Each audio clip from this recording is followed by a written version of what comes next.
Continuing then in chapter 7, spontaneously present awareness. So within awakened mind, all phenomena are spontaneously present.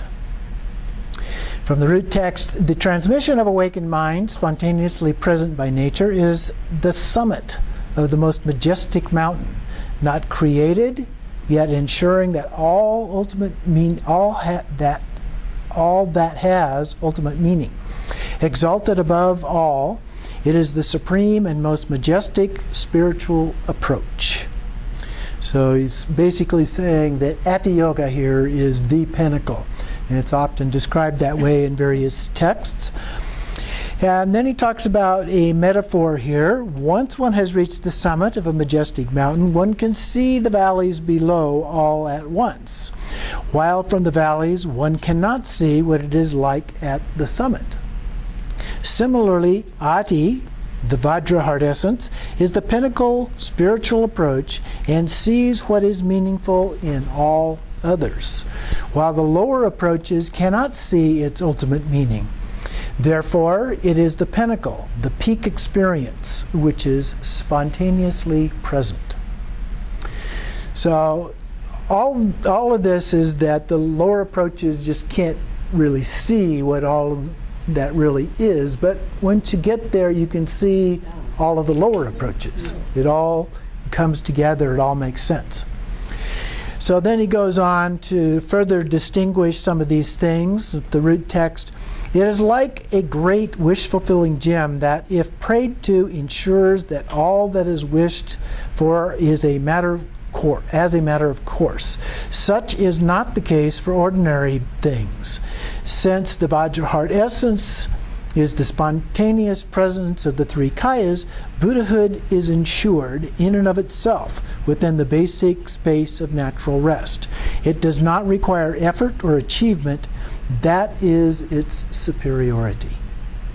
Although those in the lower approaches strive through acceptance and rejection, they accomplish nothing for eons. What a great ability. Okay. And he notes here in the first part of his commentary, he says, if one prays to a wish-fulfilling gem, it ensures all that is wished for. This, however, is only within the domain of those with good fortune. So from the all-creating monarch, at the top of the next page, 139, he says, if all beings throughout the three realms came to perceive natural mind as suchness, they would attain the level of Ati Yoga in that very instant. So if we can really get it, then we can attain that level. The trick then is, once you've experienced it, being able to sustain that experience. That seems to be the part that's a little more difficult. So then awareness is the three kayas. And so then he goes through each of the three kayas here in the text. First, Dharmakaya. Awakened mind, timelessly spontaneous and uniform awareness, the spacious nature of phenomena just as it is, the naturally settled state is Dharmakaya by nature. The expanse of primordial equalness. It is present in everyone, but within the reach of only a fortunate few. If left just as it is innately ensured within that context. So eventually we're all going to get there anyway. Okay? So the essence of awareness is the idea of Dharmakaya here, and yet it's not within everyone's immediate reach. Okay? So on the next page then, he goes into the Sambhogakaya level. From the root text, Sambhogakaya, infinitely pervasive, naturally lucid, and spontaneously present, is present in everyone. But the perception of it is within the reach of only a few. If you rest naturally with whatever manifests without conscious striving, it is evident. So he's talking about the perception being a lucid awareness. Just really get it. The Sambhogakaya is perfectly clear without reification. And we don't reify this. Then he goes on at the bottom of the page to talk about the Nirmanakaya view here. The continuous display is the infinite expanse of Nirmanakaya. It is present in everything, clear in the arising of things. It is the pure expanse of self-knowing awareness, the miraculous display of wish-fulfilling qualities and activities, moreover, is nowhere else. Like turbid water, when the sediment settles, it becomes clear if you rest in the naturally pristine state. So that again is a good metaphor for this process of not really doing things, but just resting as it is. And gradually it clears, just like the dirt, the silt from the water clears as it rests over time and goes down to the bottom. So he says it is pure and simple in all its nakedness. It expresses itself timelessly as enlightened qualities and activity. There's no effort, no acceptance, and no rejection. So then he talks about the enlightened intent of the three kayas in the next part of the root text here at the bottom of 141. The truth of primordial purity is not found by being sought. Enlightenment, or Buddhahood, is evident within the naturally occurring expanse. Since it has already been accomplished, there is no need to achieve it anew. This naturally abiding greatness is enlightened intent, the expanse that is the true nature of phenomena. Make no effort concerning what is unchanging and spontaneously present. So there's no effort to make an effort to achieve this. Okay, we just rest in the natural state. And so he quotes then from the all-creating monarch at the top of the next page, 142, trust that everything is awakened mind. Trust that mind is Dharmakaya without searching for it. And trusting in this effortless state has always been Dharmakaya. One abides in effortless supreme bliss. So then he goes on, such awareness is a single state of natural abiding. From the root text, the timeless ground, the innately abiding ground, is the ground that is the very heart of enlightenment. Since it does not stray at all from the context of that is its nature. Do not stray from the lucid expanse that is the ultimate meaning of awareness. So the true nature is just free of anything that would cause us to stray from that. And again, he quotes from the all-creating monarch down here, abiding in the fundamental nature spontaneously ensures the absence of straying. Okay? So as long as we're abiding in that nature, we're not going to stray from that nature. And then from the root text he continues, the reason that everything is ensured by being left as it is lies in the unchanging, ever-present state of sovereign mastery, the five aspects of timeless awareness.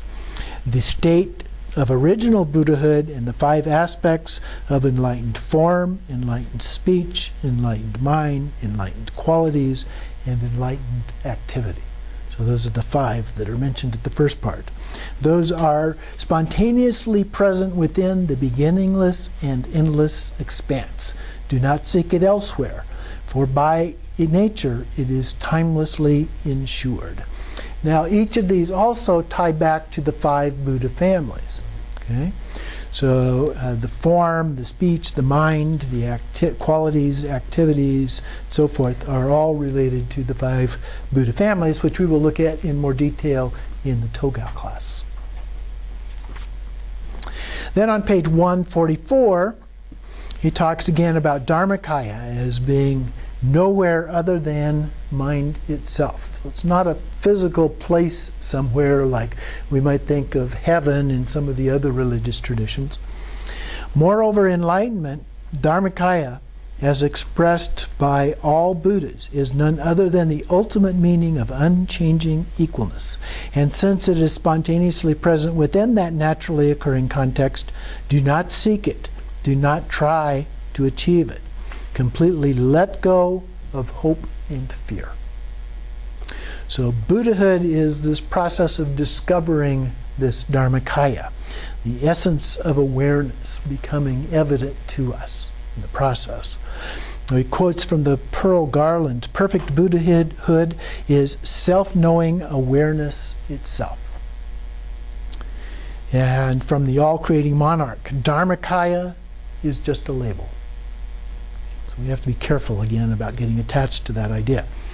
And then he says there is no idea to abandon samsaric mind, since mind itself is ensured as Dharmakaya. So from the root text, even the naturally occurring timeless awareness of all ordinary beings is unmade and unsought, the spontaneously present as Dharmakaya. So do not react with rejection or acceptance, but rest in this context of basic space. So there's nothing other than this context of awareness. In order to get a reflection, you have to have the mirror. The mirror is always going to be there. And everything is the reflection of that mirror. And then he quotes from the perfect dynamic energy of the lion. For ordinary beings and Buddhas, awareness is not different. Ordinary beings and Buddhas, awareness is not different. Okay? But you have to recognize it. You have to get in touch with that. So awareness also does not waver. It is beyond effort. So the next section here from the root text, within the essence of being, spontaneous and uniform, unwavering and beyond deliberation, lies the spacious expanse of the ground of being, not created, yet ensuring all that has ultimate meaning. So Dharmakaya is this essence of awareness, if you will. Timeless awareness, the ground of being, and so forth. And then from the reverberation of sound, he calls it timeless awareness, primordially ineffable, beyond imagination. Its very nature is emptiness. Then on page 146, referring again to this idea of spontaneous presence. From the root text, unchanging and ever-present, the embodiment of the kayas and timeless awareness is the conferral of the supreme naturally occurring empowerment, like the investiture of a royal heir. You know that empowerment processes are based on the investiture of royalty. Since the universe of appearances and possibilities is timelessly and spontaneously present, there is no need for a concerted effort, for it is spontaneously present by nature.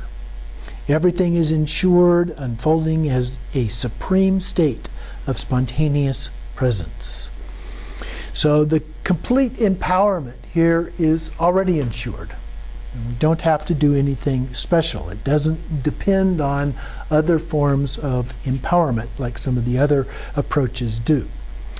And then over on page 147, commentary here after this top section, which is a quote, he talks about this and says, from the standpoint of the essence of awareness, which has never existed as anything whatsoever, as a thing, there are neither empowerments, stages of development and completion, nor other such factors.